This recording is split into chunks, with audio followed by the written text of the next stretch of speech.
once you have that foothold, once you're talking to the customer about something specific, they tend to open up about the other problems that they're dealing with, right?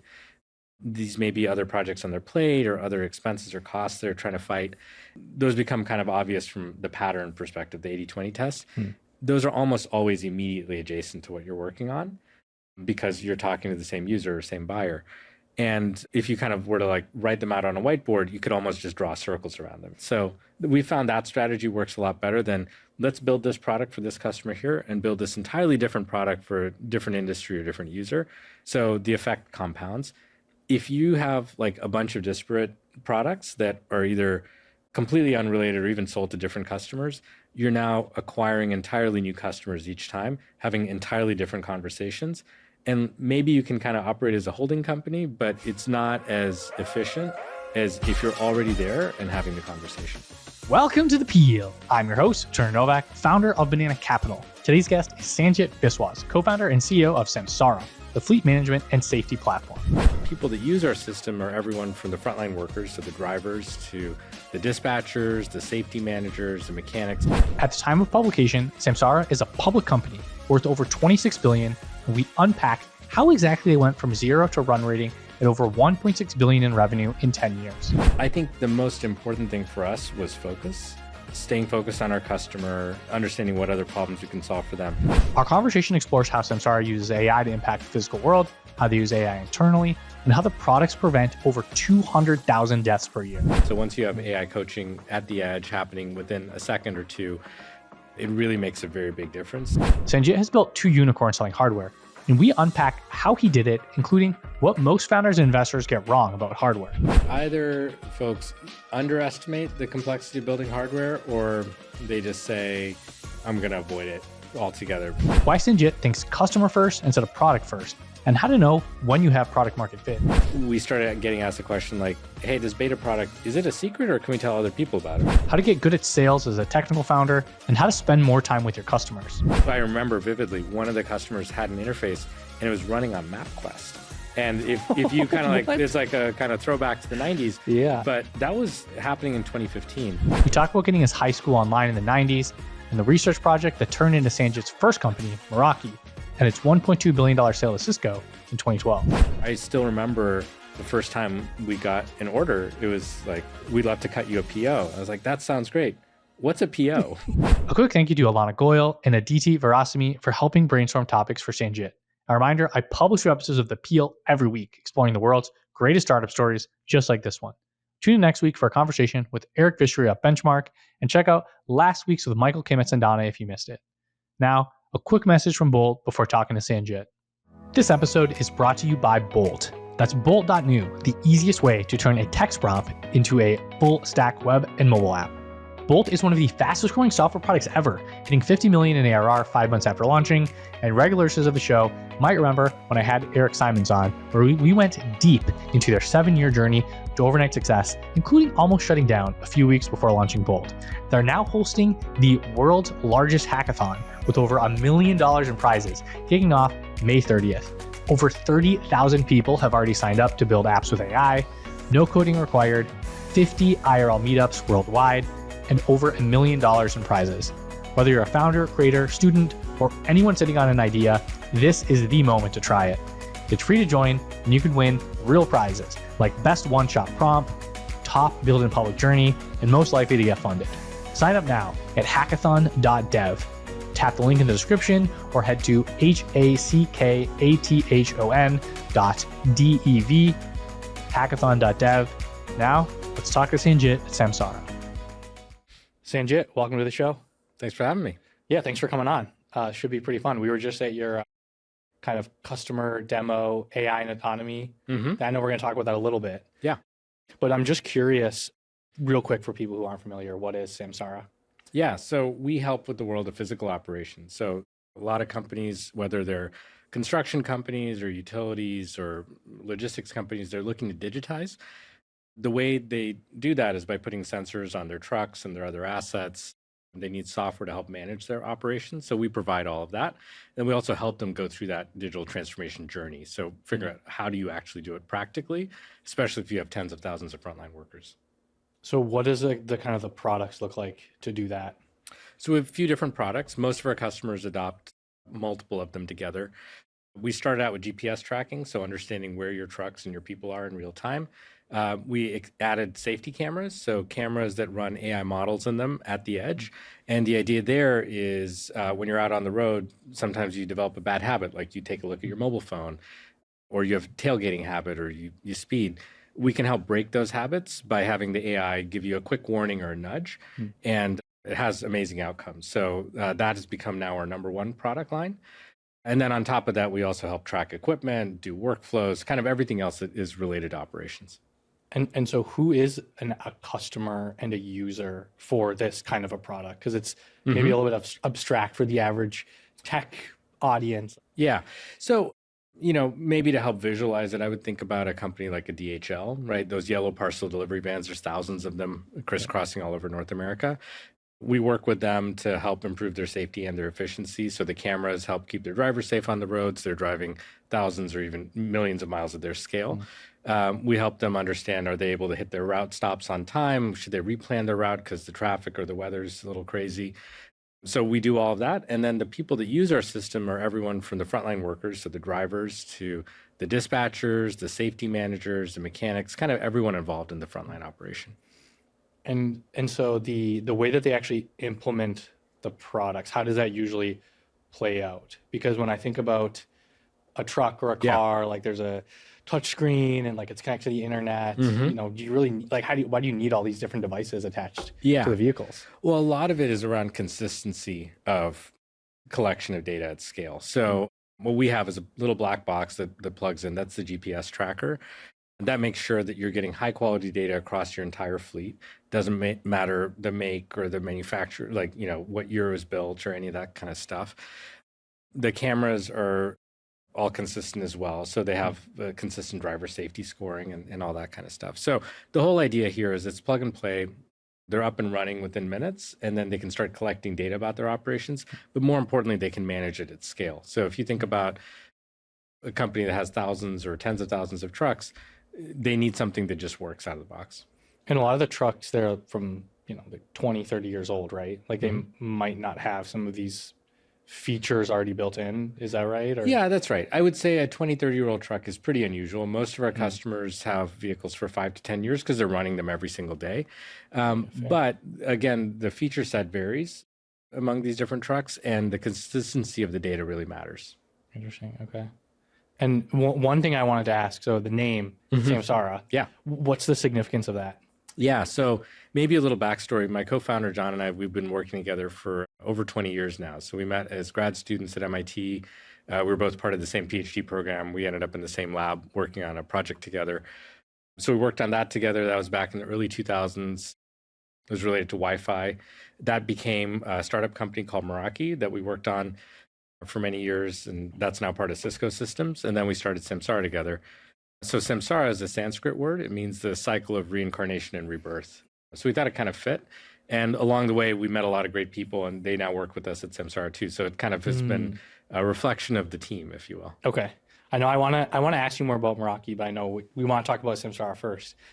One really interesting stat that I saw was the Samsara product has prevented over 200,000 car crashes. I think it was like last year. That's an insane stat. Yeah.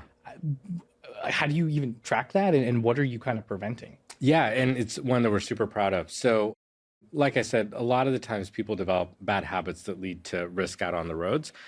You can kind of see a before and after effect. So there's like a baselining that you're able to do. Imagine you have someone with the GPS tracker but no camera.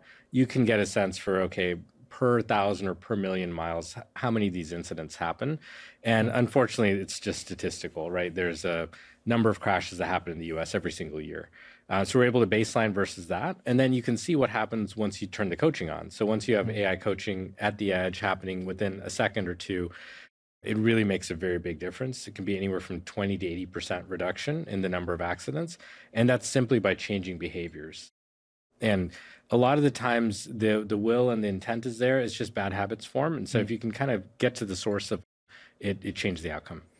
So when you say AI coaching, I might hear that and think, is it like a thing that lives? I don't know if you guys saw that recent demo of like the glasses with like live on the in your view, in the glasses, giving you coaching and advice? Like, is it Okay. the same kind of a concept with a driver in a vehicle, or how does that play out? Maybe less like literally in your face Yeah. than that. It might be something as simple as a reminder to put your seatbelt on. A lot of folks don't know this, but in the United States, it's still the case about somewhere between 8 and 10% of folks don't wear seatbelts. It's one of the biggest things you can do to prevent accident or injury, really. So that's an example of something that's like, it's a slight nudge, right? And that's, again, like a form of AI coaching. There's also this idea of a safety score. So the reality is most drivers do a really good job on the road. And we see a lot of customers where they want to do recognition and rewards programs for folks that are doing a great job. So the cameras are able to provide that composite score that could lead to like an employee of the month, or you can do contests and things like that. So these are all different forms of kind of gamifying safety. Interesting. Yeah, because you think safety pretty boring, and why would you? It's pretty dry. Yeah. At the other end, like, you do want to be safe because you're working in a hazardous environment with heavy equipment. Like, you want to be safe. Yeah. So then, are there other ways that you're using kind of AI to impact the customers and like the frontline users and workers in the product? Yeah. So once we started using AI, and we introduced AI coaching probably 5-6 years ago, you started to see it was really useful for helping sift through tons and tons of data. So if you think about safety coaching, most of the time, nothing's going on, right? And it wouldn't make sense for a person to be watching those videos. It's just like not practical. Yeah, fair. But the AI model is able to run continuously and find those patterns. We started applying those ideas to other sort of concepts within operations. So could you replan your routes because you just keep missing the stops? Maybe it's not practical to run a certain route in a certain time frame. So we can run AI to help identify things like that. Fuel coaching is another one. So if you think about these fleets, they drive millions of miles. There's certain miles per gallon. You can affect that by how you drive. And so a lot of our customers will run little contests on like who's the most fuel efficient, or managing vehicle idling, things like that. That cuts down both emissions and fuel consumption. So all of these are use cases for AI because of the amount of data. Yeah, I was going to say, it sounds like these are things where you probably could not just start a company initially, and this is the product and how it works. You'd kind of need all this this unstructured data that just kind of exists in the wild that you're now capturing, because of the product. Yeah, and kind of going back to why do you need to install the hardware? Once you capture the data, you find the patterns in it. If you were just looking for one sort of attribute, you might miss all of this extra context. And then we can actually tie all this stuff together as well. So like what behaviors related to driving actually result in less risk, right? And things like that. You can figure out which vehicles do you need to maintain. So we can see the fault codes on the engines. We can see how many miles are driven, how hard you're driving on those miles, that kind of thing, and help you come up with a better maintenance schedule. And like, is there any, I don't know, in your world, like more physical transportation? I know if you're working in software or consumers, there's like tons of hype in AI right now. Is it the same in kind of the physical world, like in transportation? I wouldn't say it's the same kind of hype. There's a curiosity. I think everyone's interested in AI, and people are using ChatGPT and wondering what else could you do with it. Yeah. For our customers, they're really about just solving real world problems. So, if you think about a construction company, for example, safety is a big deal for them, right? It's something where they don't want anyone getting hurt on the job in the first place. It also affects their revenue. So if you're known as a safe company, you tend to get more work. And there are the safety scores and things like that that get published. So they want to use AI to help improve safety for that reason. So it's a very kind of pragmatic viewpoint. Yeah, like it truly just like hits the bottom line immediately. It does. And these are, I would say, asset heavy, labor intensive industries. So we were talking about a food services distributor earlier. They do a lot of hard work, but most of their revenue ends up going right back into the operation, whether that's running the trucks or the warehouses or all that kind of stuff. So for them, these little things actually add up to a lot. Internally at Samsara, are you guys taking advantage, like anything, any cool new tools or where you've changed the team or operating due to some new stuff that you built or started using? Yeah, absolutely. So we've been kind of early adopters of AI and large language models, partly because we saw how useful it was in the product, but also our background is, we're tech folks, so we're always kind of curious and trying new things out. A couple examples. One is, for our sales team, we have something internally we call Samsara GPT. And we were early adopters of OpenAI's enterprise licensing, right? So we were basically using the enterprise version of ChatGPT. We tied that together with all of our case studies, and we started basically crawling all of the internal data we have. And it's super useful if you're a salesperson and you're talking to someone in a certain industry or a certain geography. We can now pull up a relevant reference for you really quickly. You can do it while you're on the phone with them, and it's just a little Slack bot that we built. So we started with that, and then that project has snowballed. It's really heavily used internally, and from there you start getting other ideas of, well, can we put other information in here? Can we make it available to our customer? All that kind of stuff. So that one was sort of like a sales assist or enabling tool to just give them more ammo to work with when they're relevant information. Exactly. Yeah. Because you have so many customers, it's hard to remember all the stories in your head, or maybe you're new to the company and you're still learning. It's really helpful to be able to just kind of ask a bot really quickly. Yeah, interesting. Okay. You've started two hardware companies. Well, there's a hardware component of it. I mean, obviously, Samsara is very much software focused. What do you think most people get wrong? Like, I feel like as an early stage investor, the first thought with hardware typically is, oh, it's too hard. We don't like investing in those companies. They don't scale well. Yeah. I feel like over the past couple of years, we've kind of gotten past that, and people realize that they can be really good businesses and sometimes better businesses. Just what have you learned, or anything you think that most people get wrong when they kind of approach starting a hardware company? Yeah, well, I would say either folks underestimate the complexity of building hardware, or they just say, I'm going to avoid it altogether because it's hard. I think if you have a background in engineering, it's a little bit easier to kind of wrap your head around it. So for myself, I studied computer systems engineering as an undergrad. Our research project at MIT had a hardware component. So we were pretty familiar with it, and we understood the sort of quirks and nuances of it. You also understand the costs of it when you work with it that closely. And we saw a pathway to actually building a product that would be a sustainable sort of product line to offer over the long term. So a lot of it is just knowing the details, but it is extra complexity. I think the upside of it is a bit harder to compete with hardware businesses, right? To compete against them? In terms of the ecosystem and who your competitors are ultimately. Okay. So for example, our previous company, Meraki, was doing Wi-Fi access points when we started. We eventually did switches and routers and other kinds of things. There weren't a lot of companies doing that out in the market. And it's because you needed to figure out how to make the boards, write the firmware, ship stuff at scale, versus like a pure software product.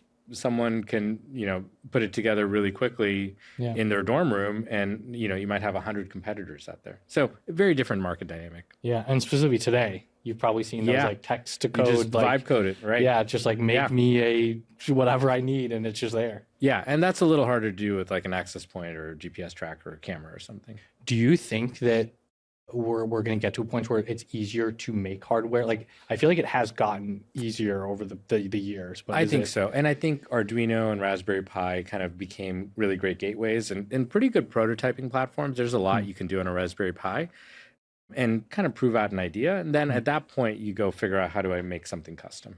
So kind of talking about Samsara specifically, how did you first come up with the idea? How did it all come about? Well, there's the initial idea, and then there's what the company ultimately focuses on product-wise. Yep. We kind of started customer first with this company as opposed to product first. So maybe a quick backstory. With Meraki, a lot of what was going on was we had these ideas from our PhD research. We want to put them in a box, make it easy for anyone to build a big Wi-Fi network. Yeah. So that was like product or technology first. Along that Meraki journey, we actually got to engage in a ton of different industries. Excuse me. We got to engage in a ton of different industries. So we got to see, education. We also got to see retail. We got to see healthcare. And some of the most interesting customers we got to spend time with were industrials or manufacturing companies, people in operations. Because really you don't tend to get to see behind the curtain that often. How does a warehouse run, or how does a manufacturing facility run? But they all needed Wi-Fi. So we got to see those up close. And it had always struck us that it was like stepping in a time machine. Like this is back in 2015-ish. Yep. At that point, smartphones had happened, the cloud wave had already happened, but you'd kind of walk through the door of a warehouse and you'd see, wow, there's like pen and paper clipboards everywhere. There are maps on the wall for people like planning their routes. Like it just didn't feel modern.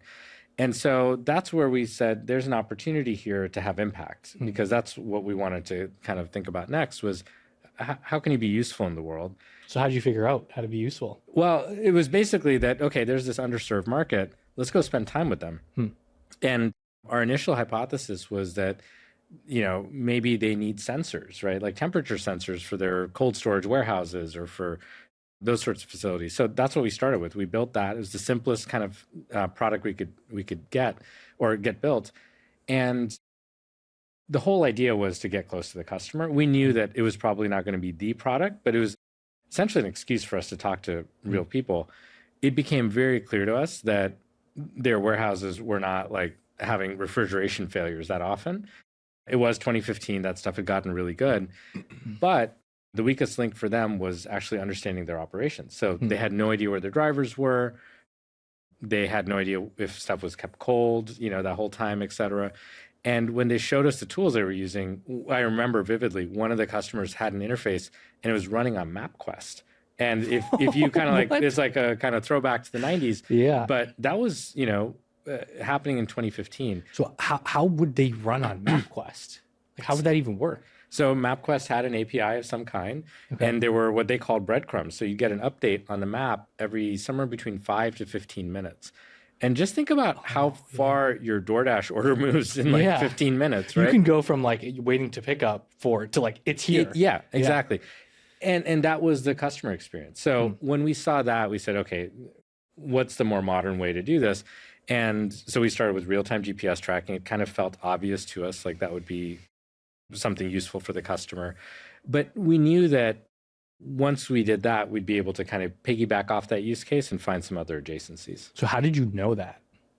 In terms of there were other you were just like, oh, I know there's more opportunities here. Like, was there something you were picking up on that you just kind of knew, like, okay, maybe this isn't the thing, or maybe the second or third product, but there's like a huge opportunity? Well, so, it started with GPS tracking, and that was just the dot on the map. Can we show them in real time where the driver is? Yep.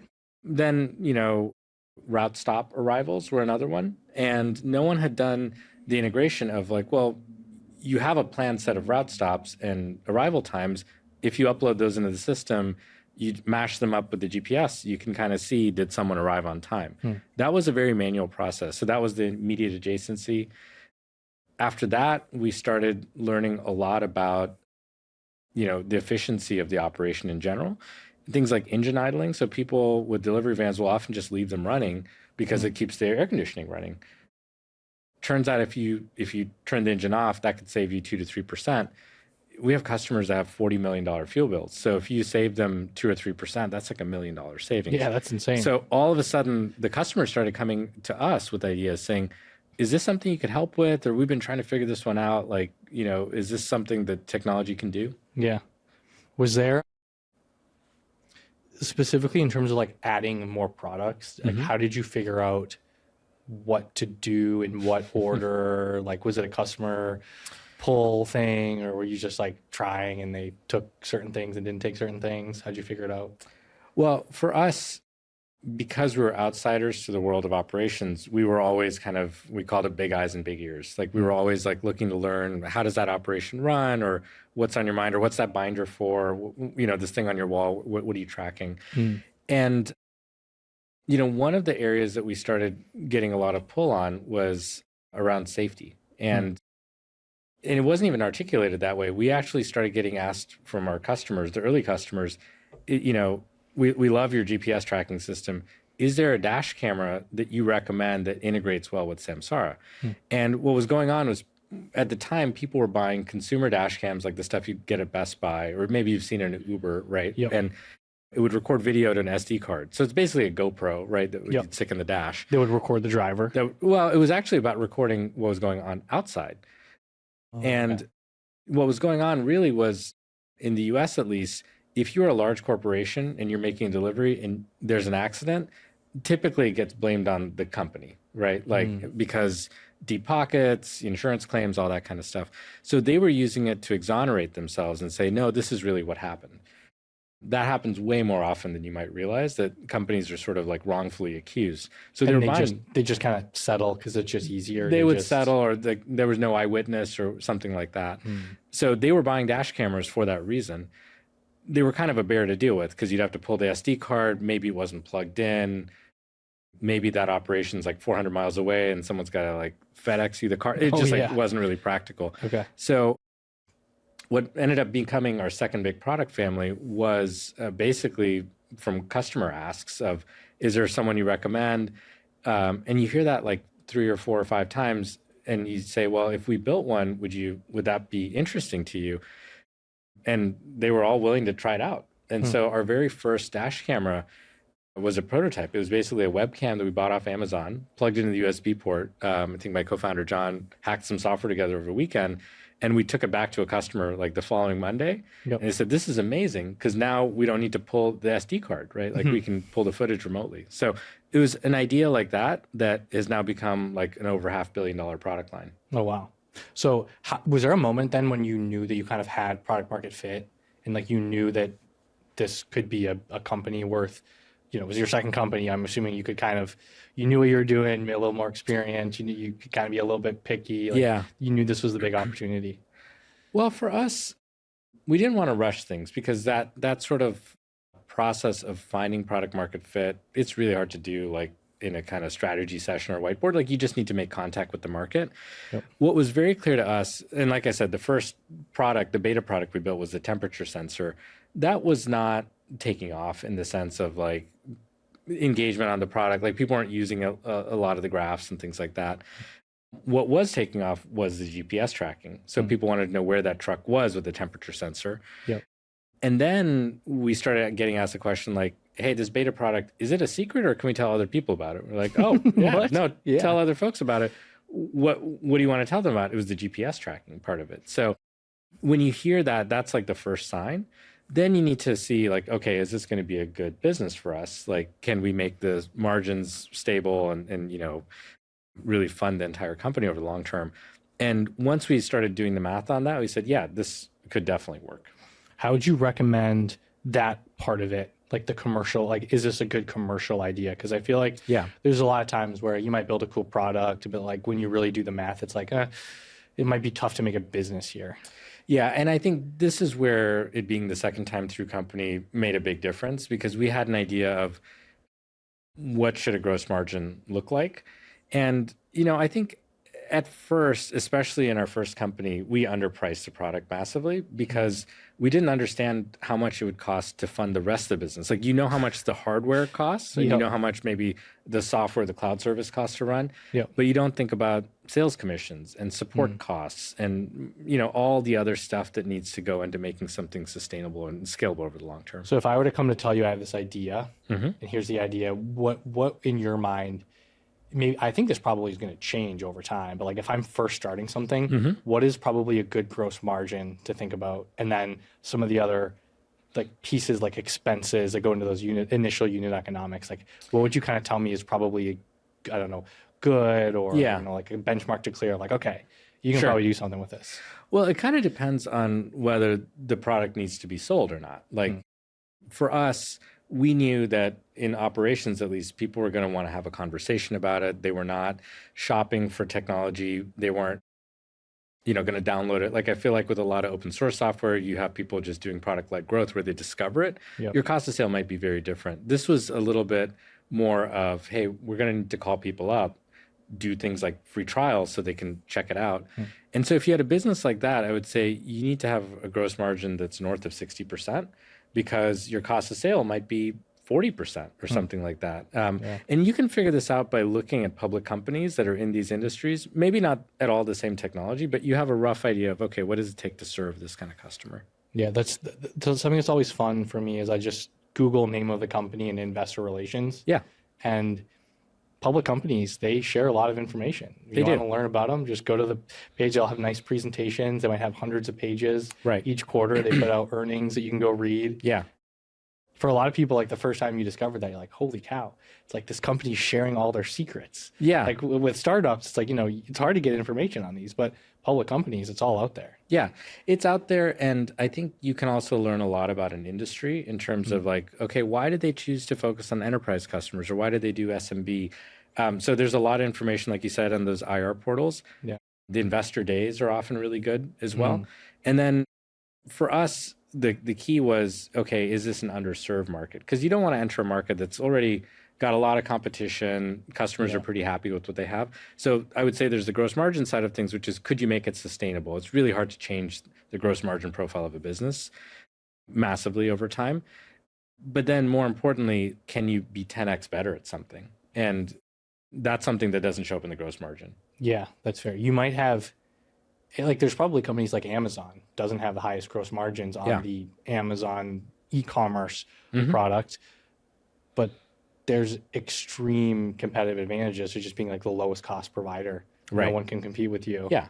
And yeah, exactly. And that's why it's like, I think it differs industry to industry, product to product. So one question I had, I was just talking to someone who works with you right now. They told me to ask, what percentage of Samsara do you think was skill versus luck? I think it's hard to put a percentage on a sort of thought experiment like that. Yeah. I would say it was really both. Like we had to be lucky enough to kind of come across an industry that was underserved, that is this important, right? This large and massive. But then to have the skill to execute on the hardware, the software, the sales, the support, like there's a lot that goes into serving these customers. Yeah. So maybe 100%, 100%. Like you kind of need both. Yeah. Yeah. I've heard people say like a good way to define or maximize the opportunity for luck is like surface area, shots on goal, volume. Yes. Because I mean, startups and any company is just like a series of experiments.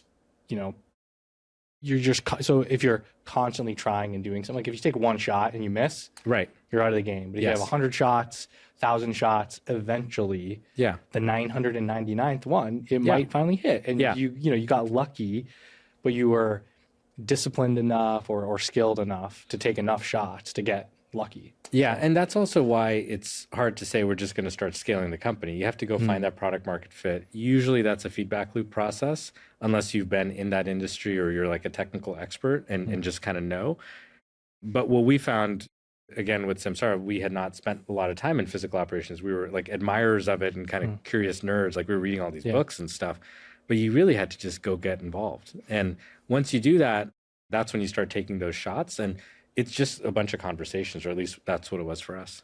And then I know kind of the early days you had initially, there's kind of like a new regulation that came out and they like give you guys a really big boost in like kind of the first year, the first year of like selling a product.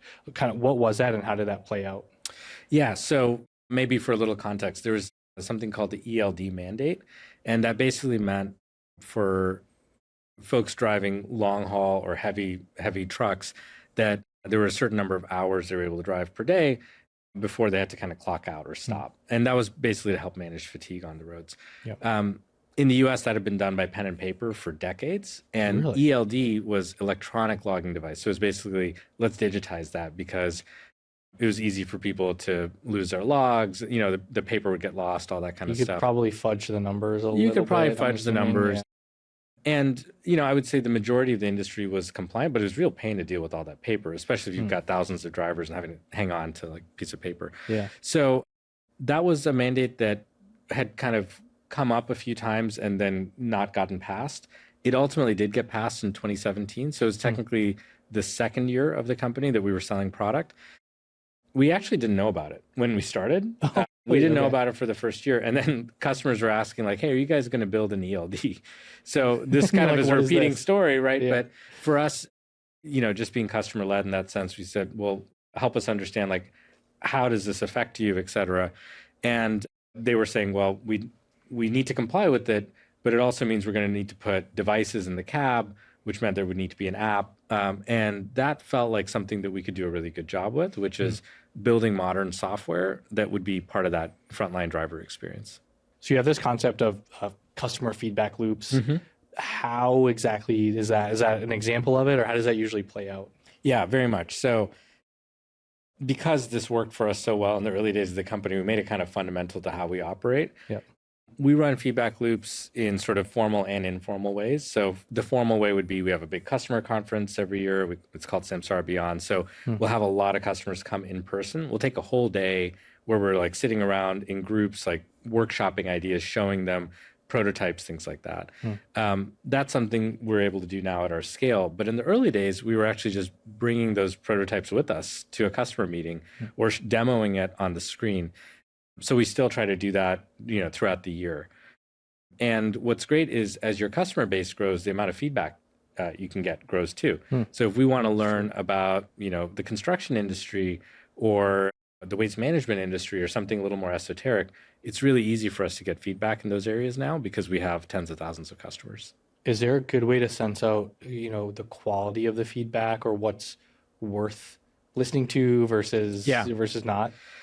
Well, you kind of want to look for patterns. So, it's kind of like an 80-20. Is this going to be relevant to the majority of our customers, at least in this market segment? And if it is, then it's kind of worth investing in and it's worth building. If it's in the 20, it's not that it's a bad idea. It might be more of we should integrate with somebody or, we should help you write software against the open API to do that. Another thing that came up when I was talking with some people at Samsara, they said that out of any CEO they've ever worked with, you spend the most time talking to customers, which it's kind of funny that maybe some CEOs are known for not talking to customers. Like, how do you think you're able to do that so well? Or like, if I'm somebody who's like, I want to spend more time with customers, but then also not lose focus of the rest of the process of running a company, like how do you do it? Yeah, I think you have to make time to spend time with the customer. For me, I'm always curious, right? And one of the most fun parts of my job is getting to go on site with customers because they'll give you a tour, they'll show you the operation, and you can see everything from, we were talking about autonomy and robots, like you see warehouse robots moving around, to you see how a big waste management facility works, like, serving like an entire city. Those are really, really fascinating. What's that one? That sounds crazy. What is that? Well, this was just a couple of weeks ago. I was out in the UK and we got to visit, we're in London and it's obviously a very, very big city. We got to visit one of the regional waste processing facilities and you see the conveyor belt, you see the garbage trucks coming in, the conveyor belts, all the sorting happening, all the recycling. All automatic? Both a mix of manual and automatic. Okay. A lot more automation than you might realize. Because they're using things like computer vision to go figure out, okay, this is recyclable or this is not. And a little arm pops out and like sucks the little can over. So things like that you don't get to see. And then at the end of the process, a lot of the stuff gets compacted and it's like WALL-E, if you remember that movie from Pixar. Yep. And just like huge stacks all the way to the ceiling. You wouldn't get to see that, or, you could maybe find it on YouTube if you really dug for it. But that's the kind of stuff that I love about the customer visit. And in that process, you get to learn a lot about, well, how often do garbage trucks break, right? Turns out pretty often because they're lifting tons and tons of material, hundreds of times a day, right? So that's the kind of stuff where it's real world problems. They just become really apparent once you set foot on site. Yeah, and like I'll have my garbage, I'll be pushing it out to the curb and I'm like, this thing is 100 pounds. Yeah. And the arm has to be designed to, at that weird angle, like pick it up and tilt it into, and just do it over and over and over again. Yeah, exactly. So there's all of that. And then I learned about a lot of other interesting challenges. Like, every once in a while, someone will say, you skipped my stop, right? And so that'll be a pretty common customer complaint, but they're having to make thousands of stops on that kind of daily service route. So statistically, that means like 10 people will say, you need to come back out and pick up my bins. So things like that make a big difference just to hear the stories.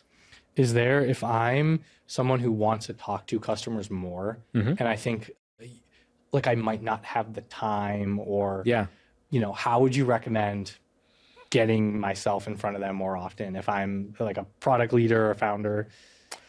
Well, first, just remember you can just do things, right? Like, you know, like pick up the phone or jump on that Zoom call, or even better, go on site if you can.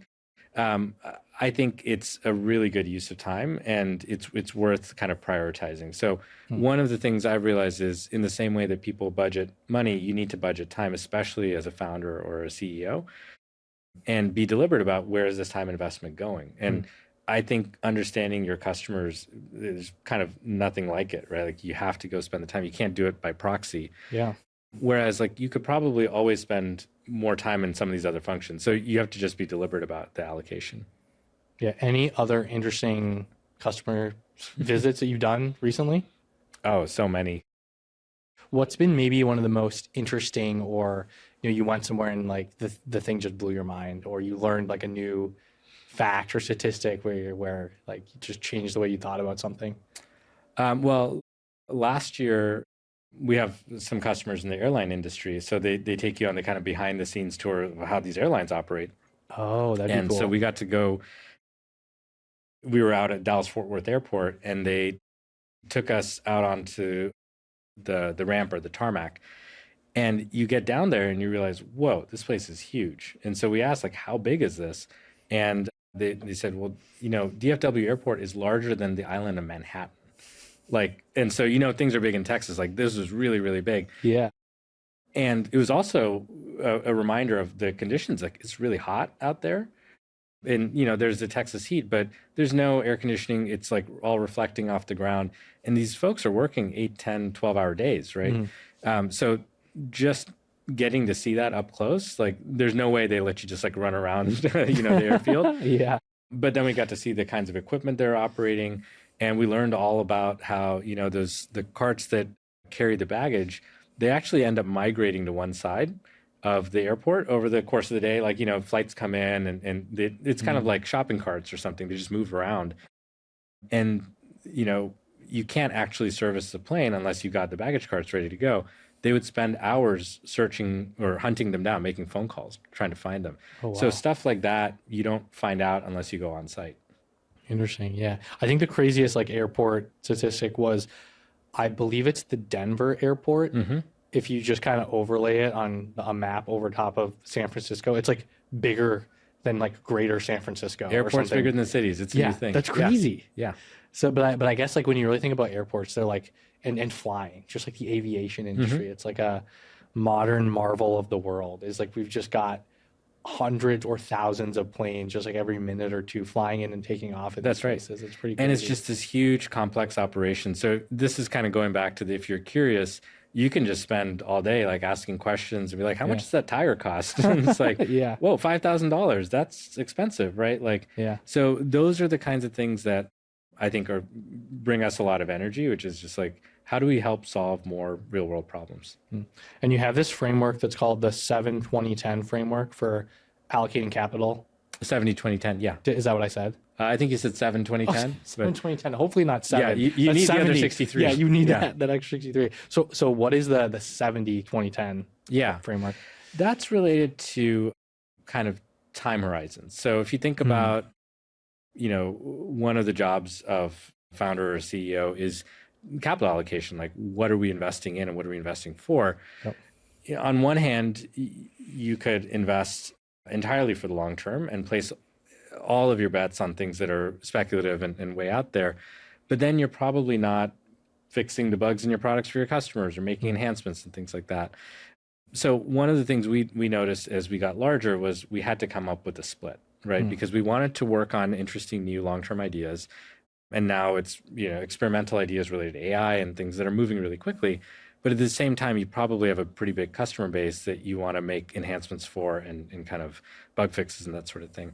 So what we kind of found is 70-20-10 fits if you say, like, what's happening on the roadmap for the coming year or coming 2 years, like near-term roadmap. Then what do we want to allocate to for the medium-term roadmap? And that might be new geographies or, you know, new market segments or strata. And then what are some ideas that are high risk but also high reward? Like, if this cracks open, this could be a really big product line. And that would be in the 10 kind of category. And this is 10% of capital, time, Like, what do those numbers mean exactly? Yeah, it would be more related to operating budgets. So capital. Okay. And is that like team spend and like cost of team, or? That would be specifically related to R&D spend. So if you just look at the R&D budget and where does it go, that's kind of how we think about it. If you look at the company, there are other teams. There's sales and support and finance and all that kind of stuff. So those are less time horizon based. It's really R&D that we're talking about. Okay. Well, and talking about R&D, so you have this theory of like innovation in concentric circles. How does that relate to all this? Yeah. So we were talking about customer feedback loops earlier. Yep. What we kind of discovered over the years was once you have that foothold, once you're talking to the customer about something specific, they tend to open up about the other problems that they're dealing with, right? These may be other projects on their plate or other expenses or costs they're trying to fight. And those become kind of obvious from the pattern perspective, the 80-20 test. Those are almost always immediately adjacent to what you're working on because you're talking to the same user or same buyer. And if you kind of were to like write them out on a whiteboard, you could almost just draw circles around them. You're like, okay, this is an idea that's really close to what we're doing today. This is the next layer of ideas, and these are immediately adjacent. And then you can kind of like draw them further and further out. So we found that strategy works a lot better than let's build this product for this customer here and build this entirely different product for a different industry or different user. You don't get the same leverage of the relationships and your sales team and all that kind of stuff. And maybe this is a rhetorical question, but just getting you to keep talking, like, why is that important that they're close? Well, it really is about getting leverage, right? So most of our customers, for example, they don't just buy one product. They actually license many different products on the platform, depending on their operations. So if you're an airline customer, you might have a lot of equipment that you're trying to track alongside your trucks and things like that. And, it's the same sale, right? So when you're having the conversation, you're like, this is what we would recommend to solve all of these problems. So the effect compounds. If you have like a bunch of disparate products that are either completely unrelated or even sold to different customers, you're now acquiring entirely new customers each time, having entirely different conversations. And maybe you can kind of operate as a holding company, but it's not as efficient as if you're already there and having the conversation. Yeah, talking about margins and being profitable earlier, like it's related, and that's ultimately like I think what makes companies sustainable. By the way, is you got to think through the margins, but you have to think about the operating costs, and then can this thing run on its own? Like it sounds like common sense for a business, but with venture, I think there is often a tendency to just focus on the ideas and we'll figure it out later. You have to have some way to figure it out because later eventually happens if you're lucky. When you say like later, I mean, like, is there a cutoff where you feel like too far in the future? And maybe what you do too with Samsara, like how far ahead do you plan? Like is 10 years in the future just we can't allocate to that yet? Like is there, when you're thinking about that time horizon where there's like a era of importance and when you can or can't do something, like how do you usually think about that? Well, I think on the financial and margin side, we have to see a pathway where it makes sense on a whiteboard or a piece of paper of like, okay, this kind of pencils out. Like there's a way here. You may not be there on day one or year one. And that might be, you're going to get some benefits to scale or, when it comes to AI, for example, we know that model costs are getting more affordable, like cost per token's coming down. So you can say, okay, there's a trend line here. And so we're going to intersect with that. Yeah. That's more kind of through a financial lens. On the technology side of things, it's pretty hard to predict 10 years out, right? Like, I don't know if you saw ChatGPT coming 10 years ago, but like that was really hard to predict. Like maybe a few people. I didn't see it coming 3 years ago. Yeah, exactly. And so those are the kinds of things where you want to be dynamic. So we'll look for long-term technology trends. That kind of goes back to like, okay, like a Moore's Law kind of cost curve or the cost of bandwidth is coming down. Those things you can kind of bet on and see around the corner. But every once in a while you get like a big tectonic shift. And that was like mobile phones back in the 2000s or, LLMs now. That's where you just have to hit refresh and start hitting refresh pretty often. How do you know? Like maybe that's obvious, like with ChatGPT, like everyone describes it as the ChatGPT moment. Yeah. But how do you know if there's a moment that's worth refreshing on or kind of like taking a step back and like maybe we should change something or? Well, I think this is more art than science, but ChatGPT came out in like November of 23. It was like Thanksgiving, if I remember correctly, right? And at first it seemed like a really cool novelty. Yeah. But it's when you know something's going to be useful, right? And if you remember those early models, they hallucinated a lot. They weren't super up to date and things like that. Yeah, there was a cutoff, right? There was a knowledge cutoff. And it's not actually clear that those models were able to reason either, the way that like the newer ones do. But you could kind of see the potential. And so this is where actually being a tinkerer helps, right? Like you kind of use it and you see, okay, this is how it could be really useful. And I wouldn't say that we upended our roadmap at that point, but it was like, okay, we need to start playing with this. Yeah. And that's, like I said earlier, we were a very early enterprise adopter of OpenAI. Like we started working with them. It was because of that intuition that we developed from being kind of in the details. Yeah. So a really interesting thing I wanted to, I guess, get your thoughts on or opinion on. I read that Samsara is that I know of, the only company that's doing over $1 billion in ARR, that's growing over 30% a year, that also has positive free cash flow. That's pretty impressive. Like you think of the universe of companies that exist that could do that. Like, how did you get so good at just focusing on growing quickly, doing sales, being profitable? Like, any specific like lessons or takeaways? A lot of lessons and takeaways over the years. I think the most important thing for us was focus, right? Really staying focused on our customer and understanding what other problems we can solve for them. A lot of that growth rate has come from being multi-product and then also being focused on certain customer segments. So we realized in operations, at least, that large enterprise customers have the most complex operations, right? Like we were talking about an airline earlier. Fair, yeah. Like you can't imagine something more complex. Yeah. That doesn't mean that you neglect the mid-market customers or the smaller customers, but you can use that to get clarity and focus on what are the problems that need solving. And if you improve the fuel consumption or fuel efficiency of a very large customer, those same tactics may be relevant to a smaller mid-sized customer. So kind of figuring out what the sort of leading factors are versus the lagging. And so for us, leading would be around what are we going to like use to focus our product roadmap, or where are we going to focus our sales team? Those kinds of things have really helped with us. And then other decisions around focus are like, we don't take on every geography all at once, right? Like it's actually hard to sell in every market around the world and do a great job unless you are A, really talented, and B, have a lot of money, right? In terms of investment capital. So that focus and that clarity, I think, has really helped us. And the output or byproduct of that, I think, is the growth rate and the profitability that you see. Yeah, that's right. It's always so funny where you're looking at the spreadsheet and what the numbers show. Yeah. But it's like that is the output of lot of different inputs, and they're probably going to change in the future based on the current inputs today. Yeah. Yeah. And that idea of sustainability, I think we learned it actually in our past lives with Meraki, because that was a business that actually grew through the 2008 global financial crisis and downturn. And back then we learned that like sometimes capital markets can like freeze up, like venture capital may not be available to you. And you experience something like that and you say, well, it's really important that we have a sustainable business model.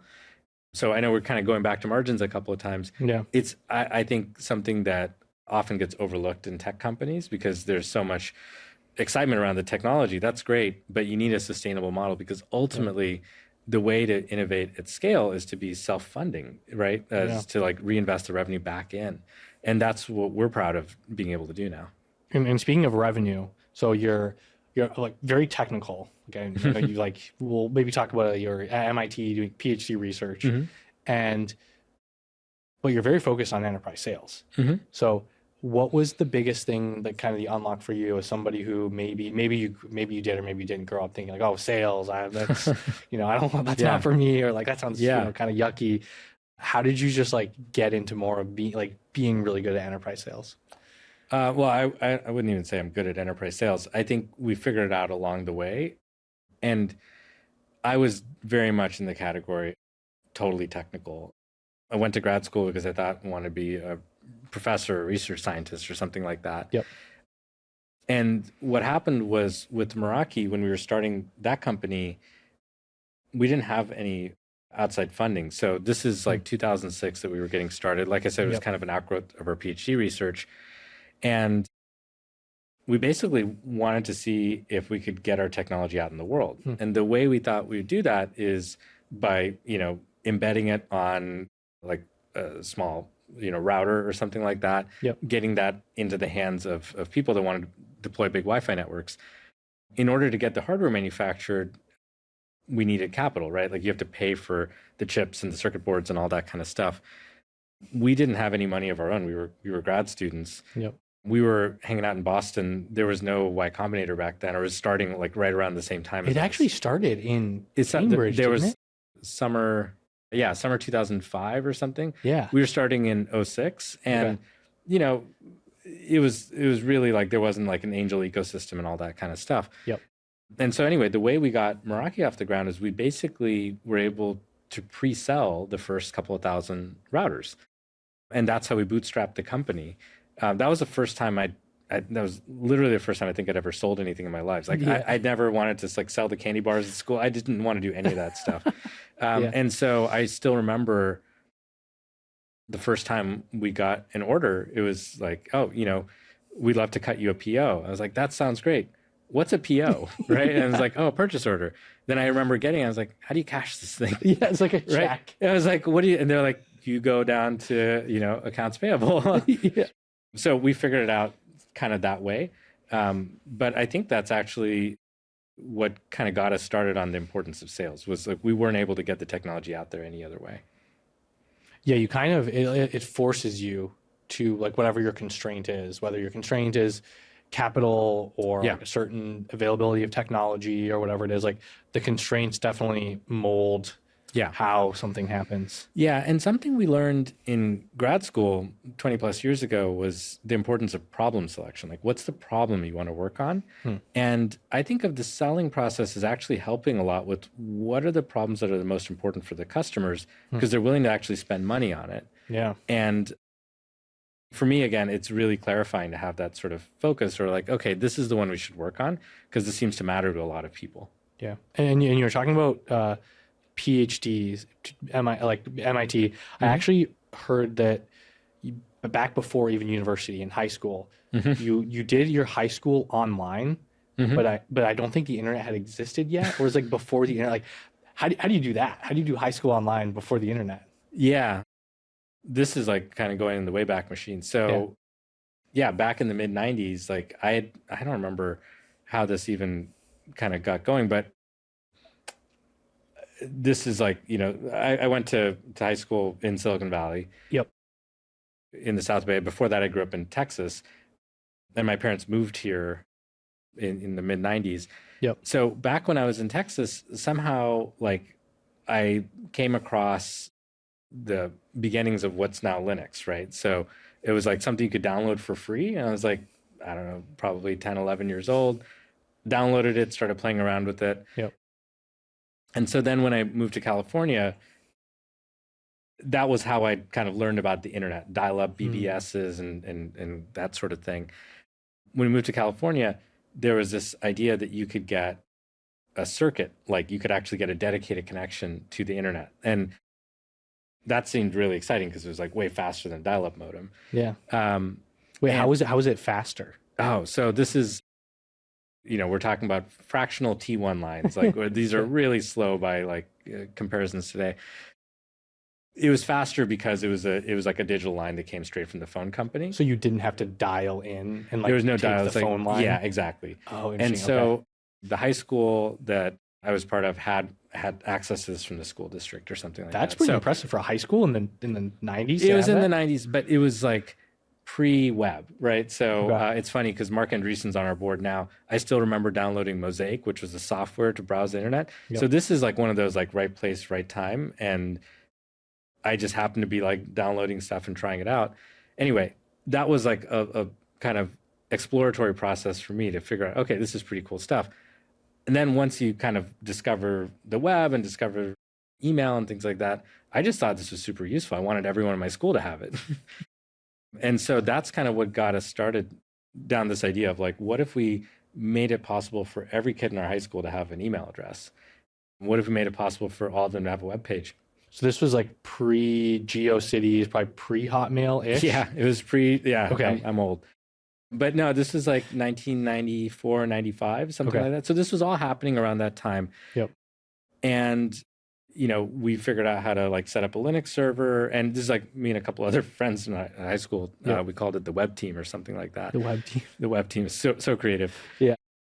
But yeah, we basically set up an email server. We created a web server. And it was very much like, I think Paul Graham talks about, do things that don't scale, right? For startup companies. We couldn't get the roster of everyone's name because I don't remember why, like the school wouldn't make it available or something like that. So we got like the yearbook, and I remember typing out everybody's name, right? Like one by one, and creating email addresses. So sometimes you just got to brute force it. But then when we got it to people, we gave them the logins, they got super excited. So anyway, that was kind of the long backstory. Interesting. Okay. Behind that. And it was really cool because we were probably one of the first high schools online in the country or in the world, like at that scale where all the students had an email address. Yeah, it reminds me of, I don't know, I was probably in 6th, 7th grade using AOL Instant Messenger. Yeah. For the first time. And it's pretty cool. It's cool stuff. Like you'd send your friend from math class a message and they respond back. Right. Like it kind of blows your mind. Yeah. Yeah. It was like an early ChatGPT. Like, like just the idea that somebody else at the other end sending it back. Right. It's like pretty cool. Yeah. And so for us, in order to get people online, we knew that they weren't going to, log in with the text interface and all that stuff. So we ended up building a web-based email client, which is like a really kind of basic version of Hotmail. Okay. Same thing with like editing web pages. At the time, you'd need to like, it's like SSH now or Telnet back then. Like you need to get the text interface in there. We didn't think that was very practical. So we built like a little web-based editor for stuff like that. So this is the whole process of problem solving. I think it started at a very kind of early stage for me, at least. Yeah. And then we talked a little bit about Meraki, but when you first started it, I think there was like this moment, like your advisor was going on a trip to Africa and he's like, I'm going to be gone for 6 months. Yeah. And that kind of started the company. What's the story there?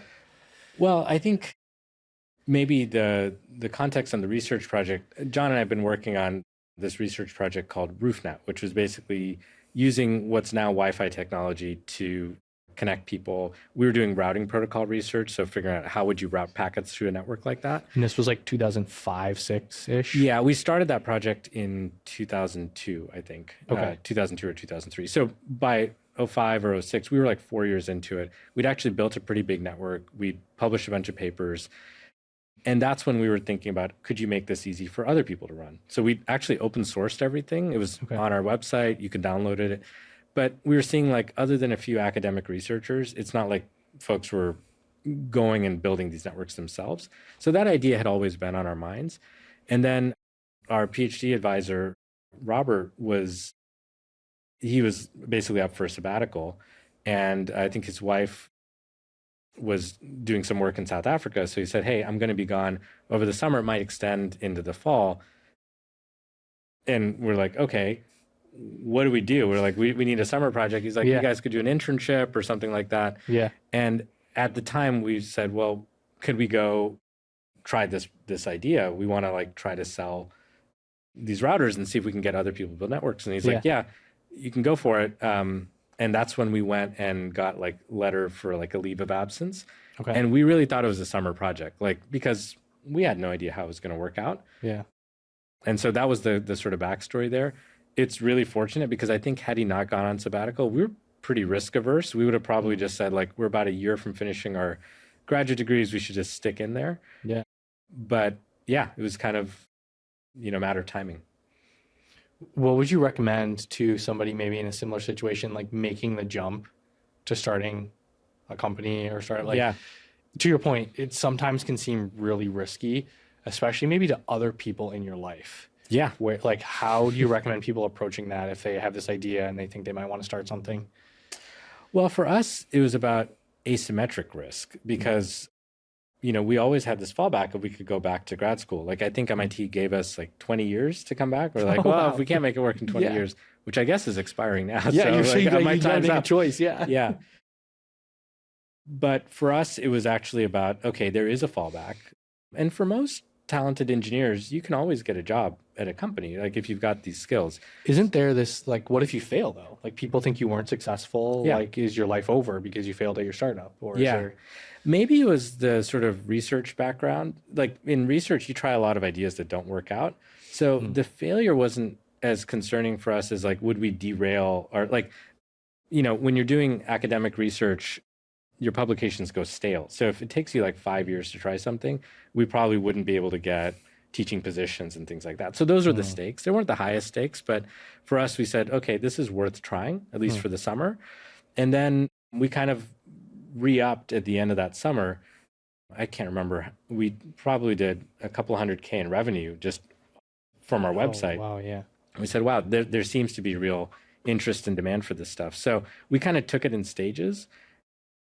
But I don't think it was a big thing on our mind that, okay, what happens if we fail? It was more of, okay, is this the idea that's worth pursuing? Like, do we think that this is something we can work on for a while? Was there a moment then when you realized, like, maybe there's something here? Well, I think it's when the product kind of started flying off the shelf, right? Like, we didn't advertise it. People just like heard about it word of mouth. Really? And I remember we were shipping to like over 100 countries. Like we were like, I remember we got an order from the island of Nauru, which is like a tiny like island in the South Pacific. And they needed Wi-Fi. And we're like, okay, this is pretty cool. And we're like, does UPS ship there? Right? So you have to like charter a boat to take it down. So those were the kinds of moments where you're like, okay, this is something the world wants. Let's see where it goes. And you mentioned that it was essentially like a router product. And then did you have something related to helping people create a Wi-Fi network or? Yeah. So there was the hardware side of it, which was basically a router. So kind of a relatively small device, like the size of a deck of cards. We could run, it was pretty small. We could run our software on there, basically the firmware on the device. And the part that made it easy is we made it plug and play. And so part of the RoofNet research was kind of self-configuring and self-healing mesh network. Yep. That was very different than how Wi-Fi worked back in 2006. Like you kind of needed a graduate degree to like configure all the settings and make it secure and all that. Really? So what we did was we came up with, well, how can you build a network that always kind of lands on its feet, that can serve dozens or hundreds of people and make it a good experience for everyone? Because at the time, like if like one person downloaded a big file, it like hosted a network for everyone else. Oh, really? So we had technology in there to basically make it kind of equal and fair across the different users or shape the traffic, things like that. Is that what was different versus like, you know, like a Cisco product or? Among other things, like I would say the self-configuration was pretty different. And then the idea that you managed it all over a web interface was pretty different. Cisco was command line back then. Oh, really? And they had a web interface, but people pretty quickly went down to the command line. And then around that time was when, you know, laptops were getting a lot cheaper. So there was this whole kind of guest Wi-Fi concept of a vendor shows up or you have a guest at your hotel, you want to provide Wi-Fi to them. Well, how do you do that in a secure way that doesn't like expose all the network to that new user? Those are features that we kind of built in. And they were very different than what Cisco offered. We didn't realize how different they were until we got close to it. And then we said, wow, this is what's making it possible for people to build big networks. Because at the time you were just like, what should we make to make this more easy for students?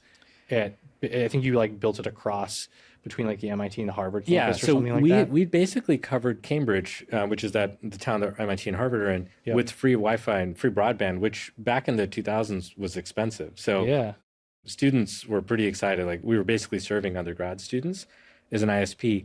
And because we had so many users, it's not like we had staff to do this. Like we were like building hardware, writing research papers, writing the software, getting it out into the students' hands. So that's where a lot of the automation and the kind of technology came from. So it's basically you operated this free network for students to use, and you started selling the actual we router basically products. said like, how do we make it possible for anyone to build a RoofNet? That was kind of the idea. And how do we put it in a box? And then what happened in 2008? Well, so we as a company had pretty good traction with the product. We did raise venture capital at that point. So Sequoia Capital was our Series A investor. Oh, interesting. Yeah, it was great. We were exploring all kinds of interesting ideas, like how could you blanket all of San Francisco with free Wi-Fi? So we were trying ideas like that. That'll get the VCs, especially back in 2008. I'm assuming. Yeah, well, back in and, that and time, yeah. Google was an early customer of ours, and they were partners. So there was a lot of exciting stuff going on. But then 2008 hit, and frankly, we didn't know what was going on because we had not spent time, studying economics and, understanding banking and all that stuff. And, you start reading the headlines and people are getting pretty concerned. We were well capitalized in terms of I think at that point had raised a Series B as well. I'd have to go look back. But what was concerning is like all of those free Wi-Fi projects, like whether it was the city of San Francisco or like these kind of town squares that want to do free Wi-Fi, kind of hit the brakes, right? Like everyone's like, we don't have money to do this kind of like community or science project. We have to really focus on sort of our core. That's what the customers were saying. Yeah. And then I think Sequoia had this meeting where I remember the slide was like RIP Good Times has like a tombstone on it. Yeah, I'm sure you can find legendary presentation. It's like a legendary presentation, but it has a lot of graphs that like kind of go down and to the right. And there was one with like kind of skull and crossbones. Like I'm sure you can go find these slides online somewhere. Yeah, we'll throw it in the description to the episode. I'll find it. Yeah. And it's interesting because it just made it so clear. And I think that was the whole point of the meeting was like, look, you have to kind of like, this is not like easy times anymore. Like it's about to change. It's about to change really quickly. So they were exactly right. What we went through was, okay, there was this kind of business we'd been pursuing with free Wi-Fi and like kind of inexpensive routers and things like that. Going back to the margins point, like our margins were relatively low because we were like, oh, well, figure it out later, or, we don't want to overcharge, et cetera. To, okay, wow, we need to like actually have a sustainable business. Otherwise, all of our friends that we're working on this project with will be out of work, right? And that was like a real crucible moment for us where we had to like figure it out. At that point, we pivoted to the enterprise with Meraki. And we said, this technology, as useful as it is for kind of free Wi-Fi in public venues, you could use it on a university campus, you could use it in your law firm, but we need to add a couple more features. So that's how we ended up making the pivot up to the enterprise. The price point did change as a side effect of that. We put like kind of slightly higher end hardware in. We wrote a lot more software. And we basically said, we need to charge a competitive rate for this. Otherwise, we won't get taken seriously as an alternative. And Cisco was a competition. Oh, like you would be too cheap? We'd be too cheap. They must not be good. Yeah. Huh. And we wouldn't have, if we didn't raise the price, we wouldn't have enough money to fund a sales team, right? Yeah, fair. So those two things sort of were kind of crucial moments for us. It's interesting how you framed one of the reasons that you needed to figure out was that all your friends wouldn't have jobs anymore. Yeah. Like that was a big reason. Yeah, absolutely. Well, we basically hired a bunch of our friends from grad school. And by the way, like I think Meraki, I don't remember the exact numbers anymore, but we probably did roughly $1 million in that first year, that kind of bootstrap-ish year. And then we were more than doubling revenue every year. So it was actually like, and I, again, can't remember the exact revenue ramp, but it was clear that there was something here. And so we didn't want to see it die in any way. Yeah. And then everyone that we were working with, they'd convinced everyone around them that they were going to work on this thing with us, right? Yeah. So we cared a lot about, their livelihoods. And then, so it sounds like you did kind of figure out a new customer segment to go after. It was like a company that wanted to offer Wi-Fi basically, like instead of buying like a harder to use Cisco router, yours was just more approachable and like was maybe cheaper still, or? Yeah, so it was a little bit cheaper, maybe 20% cheaper. It was way easier to set up. And then the other sort of interesting thing that happened was the iPhone launched in 2007. Oh, so everyone was bringing their own device into work. And so now all of a sudden the customers are like, I need to offer guest Wi-Fi. I need it to be secure, and I'm not getting any headcount, like Cisco certified, whatever headcount to set this up. So I need something that's going to just work. And so again, kind of right place at the right time. Yeah. But it was technology that we've been working on for a very long time up to that point. And you added other products too? Mm-hmm. How did you, and what did you add? Because I'm not familiar with what did you add, and how did you decide kind of where to go? Yeah, so with Meraki, what we started with was Wi-Fi, right? And that really took off for us in terms of folks wanting that ease of use and that kind of ease of management.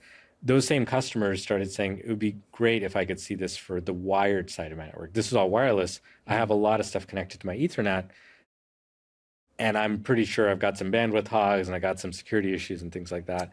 So the second product line we introduced was basically a router. It would sit at the top of the network, and you could see all the traffic. Same technology stack that was running on the Wi-Fi, but for Ethernet. And then those same customers started asking us, I think I remember one of our salespeople deemed it like a power strip for the network, which is basically an Ethernet switch, right? So many different Ethernet ports. These are the building blocks of every kind of campus network. So at that point, we had that full stack. And that was hugely differentiated because at the time it was like you'd buy Wi-Fi from, one technology company and you buy switches from another, or even if they were all Cisco, they actually ran different software.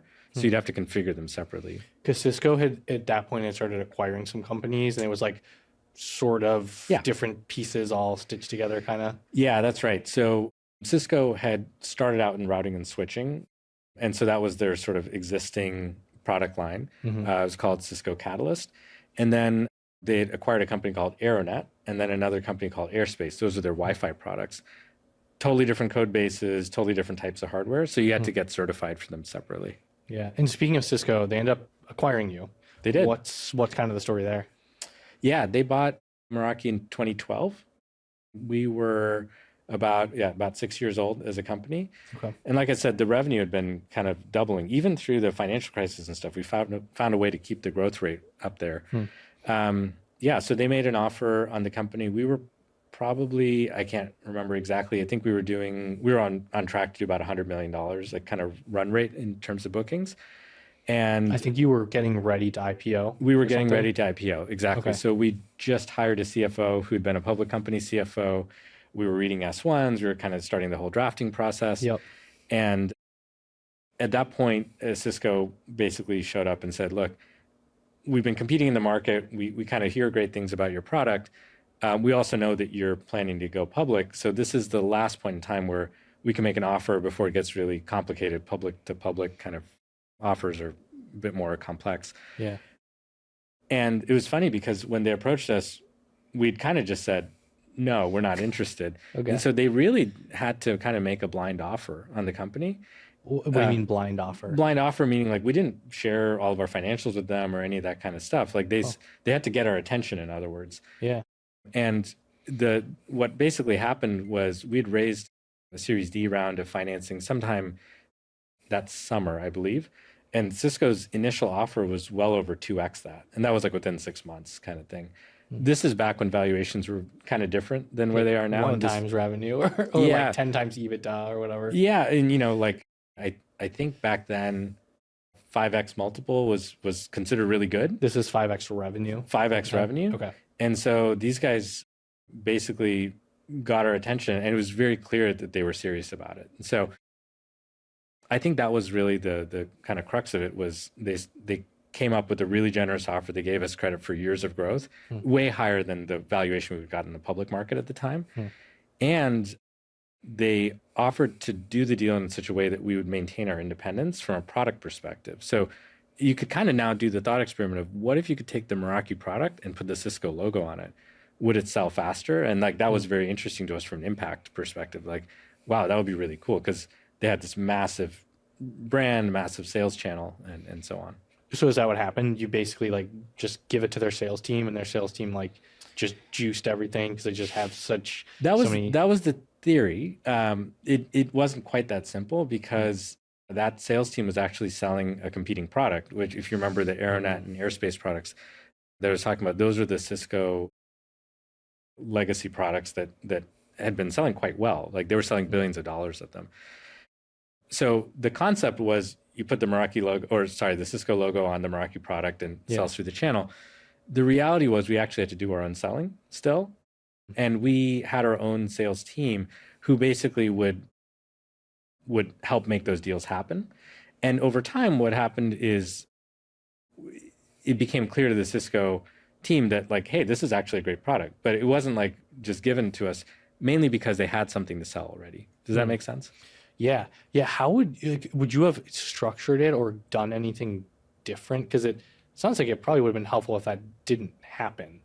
Or like, would you change anything if you could go back or suggest differently to someone? I don't know how you'd structure it differently because they already had a product that did a lot of the same things. It was way more complex, in terms of setup and things like that. Yeah. So that positioning, I think it was just, it had to happen in terms of that work.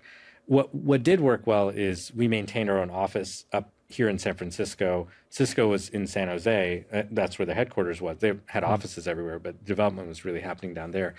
So the separation helped us maintain the product quality and the feature set and the innovation velocity. And then over the next, call it 2 years, we went from like 100 or 200 million to like 500 million and more. And like at some point, it got everyone's attention inside the company that, hey, this is a solid product. And now I think there's billions of dollars of Meraki product being sold. How does that make you feel? Pretty good. Yeah. Yeah, it's fun. It's actually really fun for me now to visit customers. And I have a habit of looking at the ceiling and seeing what access point they run. But it's fun. Like I, get a coffee at Starbucks and you see the Meraki product up there, and even my kid's school has it, and it's like it's just fun to see how far it's spread.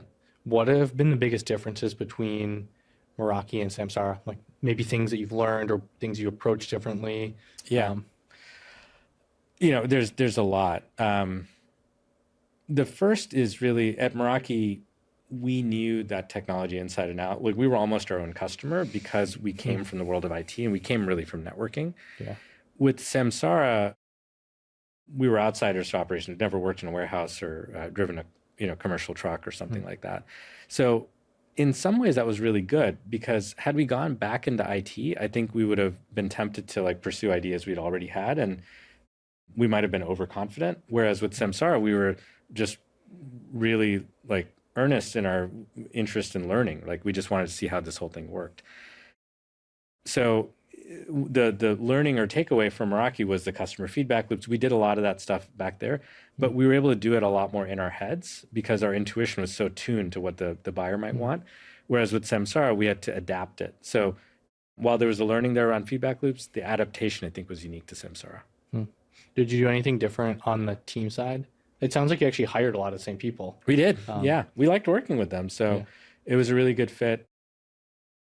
And I'm trying to remember like the exact timeline, but basically when we left Cisco, we actually didn't have plans to start another company.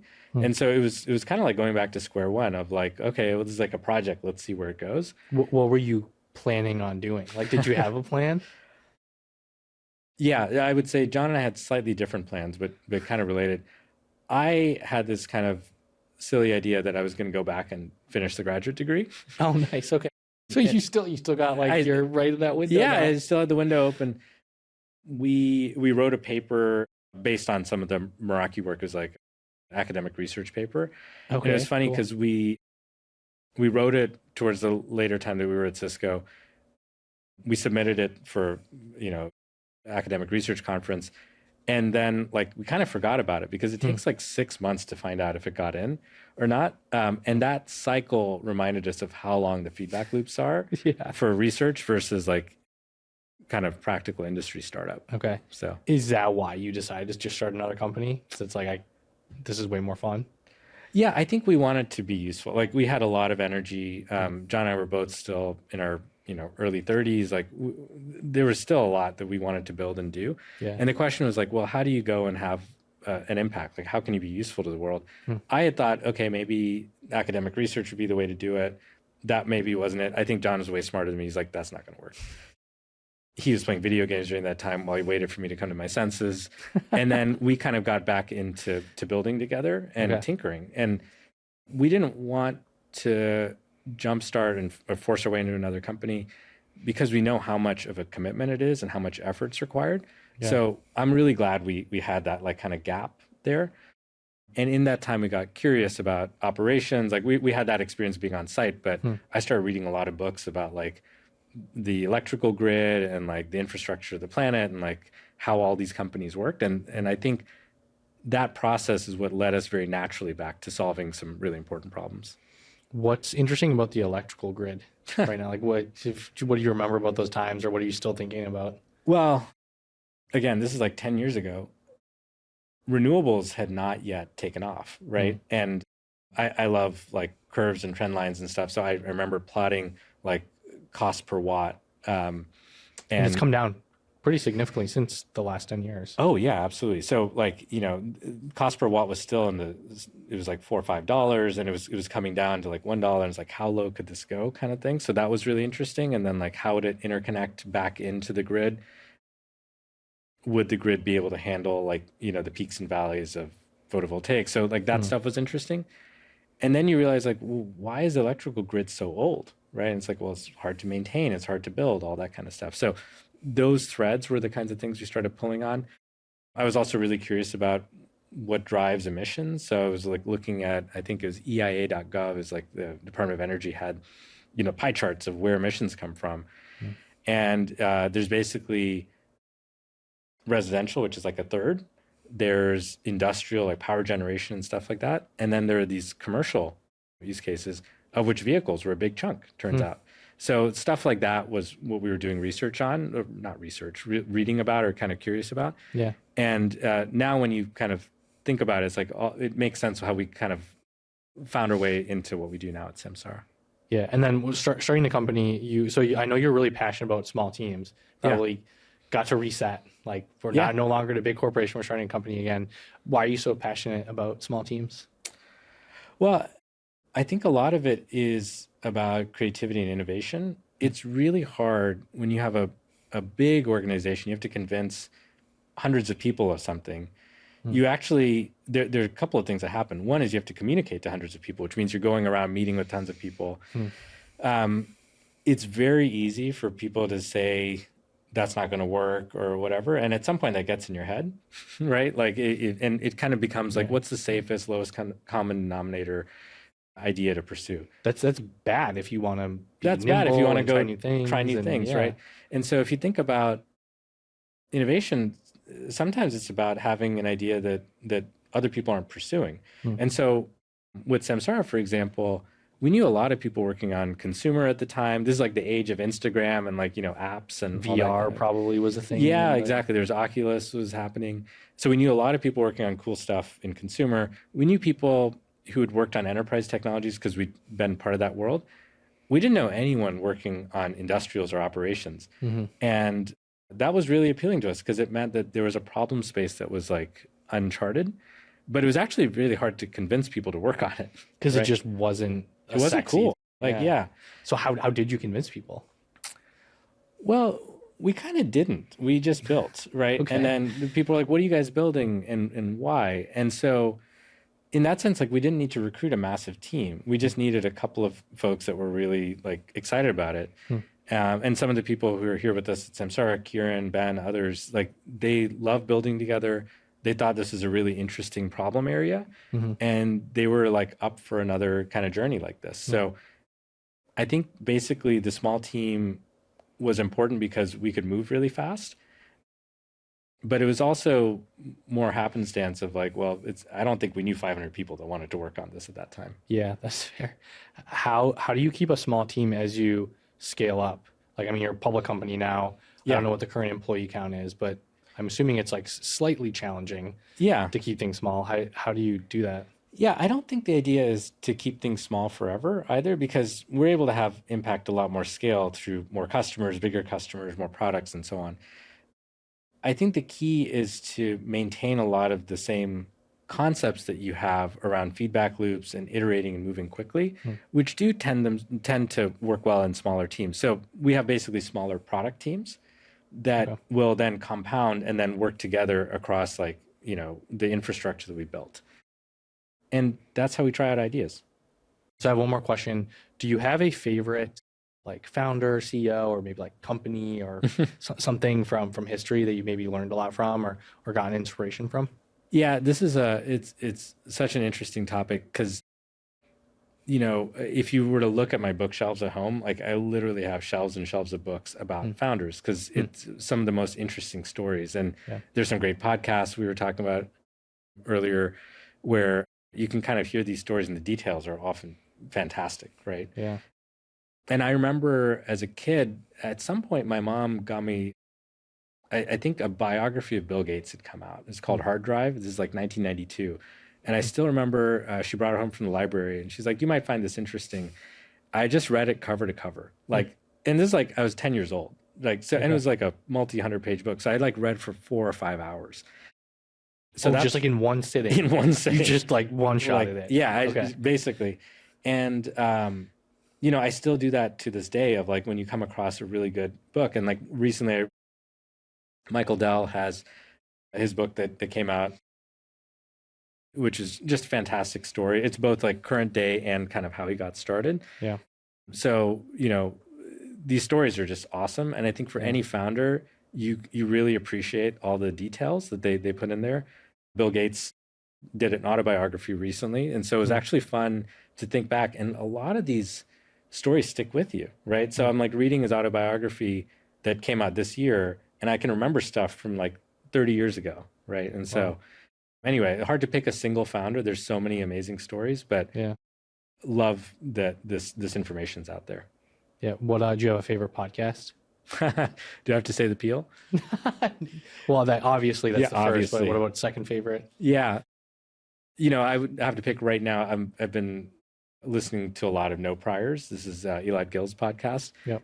And especially if you're kind of curious about what's going on in AI, like he knows so many fantastic people and happens to be a friend of mine. I go on walks with him, but you get a lot of depth from like an hour-long podcast. Yeah, I always have like really interesting topics, good guests. Listen to a bunch of those ones. So. Yeah. Well, awesome. This is a lot of fun. Thanks for taking the time. Yeah, thanks for having me. Cool. Cut it right there. Awesome. Great. Yeah, thanks for doing this. Yeah, that was fun. Hopefully that was good. Yeah. Hopefully there's something in there. Yeah. Yeah, we'll get at least a couple minutes out of that. Yeah, exactly. And thank you for listening. If you missed it, make sure to check out last week's episode with Michael Kim at Sandana and tune in next week for Eric Vishria at Benchmark. Subscribe to my newsletter, The Split, in the description to get that episode, plus a transcript emailed directly to your inbox. And don't forget, the world's largest hackathon kicks off on May 30th, hosted by Bolt. Over 30,000 people already signed up, with over $1 million in prizes. It takes just one idea to get started. Join at hackathon.dev. Thanks again for listening. See you next time.